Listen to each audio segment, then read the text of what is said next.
හොඳයි පළවෙනි වීඩියෝ කොටසෙන් ඔයාලා දකින්න ඇති කොහොමද DFCC virtual wallet එකේ ඉඳලා අපි DFCC One account එකට login එක හදාගන්න කියලා. ඊට පස්සේ login එක හදාගත්තට පස්සේ අපි බලමු app එකේ මොනවද තියෙන්නේ කියලා. දැන් අපිට fingerprint එහෙම නැත්නම් face ID enable කරා නම් අපිට ඒක click කරලා මෙන්න මෙතන අපිට මේ app එකට log වෙන්න පුළුවන්. app එකට log වුණාම ඔයාගේ තියෙන account එක මෙතන පෙන්නනවා. හරි ඊට පස්සේ අපි බලමු මෙතන ඔයාගේ profile එකේ detail බලා ගන්න පුළුවන් මෙන්න මේ icon එක click කරපුවාම profile icon එක. ඊට අමතරව මේකේ favorites වලට ගියපුවාම ඔයා virtual wallet එකේ දාගත්ත මොනවාරි favorites accounts bill payment කරපුවා තියෙනවා නම් ඒවා පෙන්නනවා. ඊට පස්සේ my wallet වලට ගියපුවාම ඔයාගේ saving account current account credit card ඒ දේවල් පෙන්නනවා. ඊට පස්සේ history එකට ගියපුවාම ඔයා කරපු transaction ඒ දේවල් පෙන්නනවා bill payment ටික. menu එකට ආවමත් විශේෂ options කීපයක් තියෙනවා. setting වලට ගිහපුවාම මුලින්ම තියෙනවා pre-login settings කියලා. අපි මේ e-passbook එක වාට account එකට log වෙන්න නැතුව passbook එකට සල්ලි පැටලලා තියෙනවා නම් කීයක්ද ඒ වගේ දේවල් ඉක්මනින් බලා ගන්න පුළුවන්. ඒකට මේක enable කරගන්න ඕනේ. ඊට අමතරව දැන් තියෙන balance එක බලන්න ඕන නම් log වෙන්න නැතුව enable peak balance කියන එක click කරන්න ඕනේ. අපි බලමු මොකක්ද මේ option දෙක කියලා. මේ විදිහට app එක close කරනවා.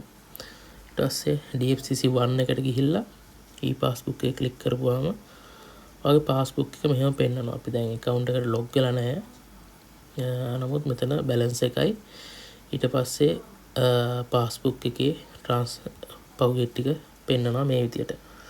ඊට අමතරව මෙතන tap and hold කරන්න ඕනේ peak balance අපි enable කරපු අනිත් option එක. මෙහෙම press කරන් හිටපුවාම ඔයාගේ account එකේ තියෙන balance එක මෙතන load වෙලා පෙන්නනවා. හරි මෙන්න මේ විදියට. හරි අපි නැවත log කරලා බලමු. ඊට පස්සේ මෙතන තියෙනවා transfer පේනවා ඇති pay a bill accounts credit card ඊට පස්සේ loan වගේ fixed deposit තියෙනවා ඒවා බලා ගන්න හැමදේම මෙතන බලා ගන්න පුළුවන්. අපි බලමු transaction එක කරන හැටි. මේ විදිහට ඔයාගේ accounts කීපයක් තියෙනවා මෙතන select කරන්න පුළුවන් මොකෙන්ද සල්ලි කැපෙන්න ඕනේ කියලා. ඊට පස්සේ bank එක select කරන්න ඕනේ.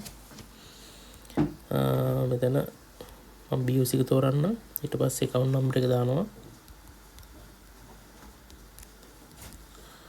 ඊට පස්සේ account name එක ඊට පස්සේ amount එක අඩුම 100ක් දාන්න ඕනේ. ඊට පස්සේ reference එකට මොකක් හරි එකක් දාන්න අඳුර ගන්න පුළුවන් විදියට.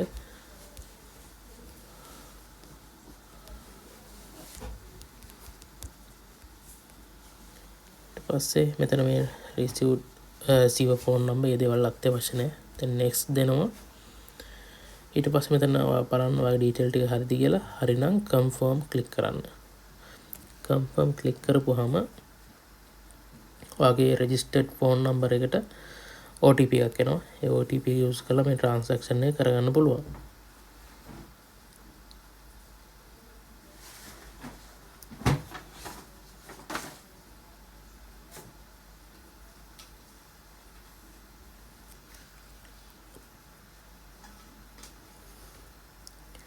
හරි network issue එකක් තියෙන නිසා පොඩි වෙලාවක් ගියා. දැන් message එක ආවා.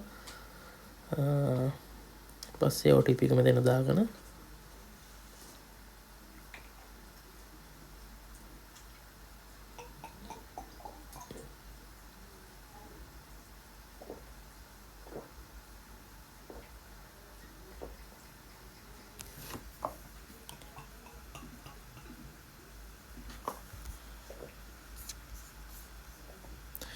හරි මේ විදියට transaction එක මෙතන pending කියලා පෙන්නනවා. පොඩි වෙලාවක් ගත වෙච්ච ගමන් මේක complete වෙනවා. ඊට පස්සේ මේක favorite වලට add කරගන්න ඕන නම් මෙතන tick එකක් දාලා ඔයාලට add කරගන්න පුළුවන් nickname එකක් දාලා.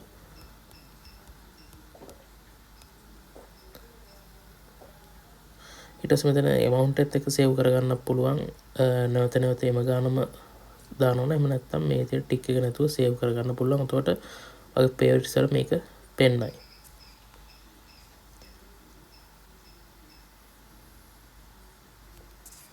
පස්සේ අපි ඕකේ කරනවා. මෙන්න දැන් මෙතන පේවරිට්ස් වල මෙතන පෙන්නනවා. මෙතනත් බලා ගන්න පුළුවන්.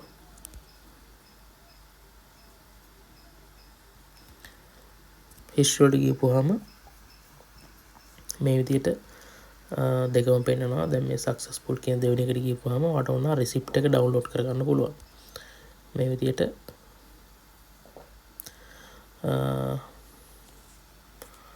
මොකේද සේව් කරගන්න ඕන කියලා එනවා. නැත්නම් මේක ස්ක්‍රීන්ෂොට් එකක් ගන්නත් පුළුවන්.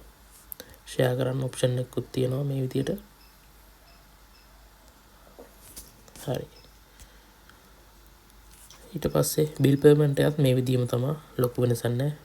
බිල් වලට ගිහපුවාම මෙතන තියෙනවා ඔයාලට ඕන ටෙලිකොම් යුටිලිටි බිල් ඒ වගේ ගොඩක් ඔප්ෂන් මෙතන තියෙනවා. අපි බලමු ටෙලිෆෝන් බිල් එකක් කොහොමද ගෙවන්නේ කියලා උදාහරණයක් විදියට. මෙතනින් තෝරනවා වගේ ෆෝන් එක මොනවද තියෙන කියලා සිම් එක ඩයලොග්